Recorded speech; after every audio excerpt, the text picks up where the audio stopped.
This is Code.org. I'm currently working on their CS Fundamentals course. I'm on Lesson 2, Introduction to Online Puzzles, Part 4. This pig is ruffling my feathers. There is one extra block that is going to cause the bird to crash. Throw it away by removing it from the other blocks and dragging it back to the toolbox. Oh, it crashed. Alright, let's just double check this. Go, bird. Oh, that's not good. Oh, and so it paused right here. Something's not right. And if you drag all of this, that's not good. So make sure when you click it, and if you did do that, just click start over. When you click it, we need to take all of this code away first.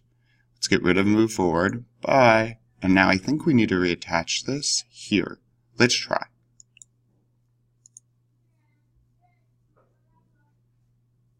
Boom. Yay! Oh, great. That one was tricky. So here's what worked for me.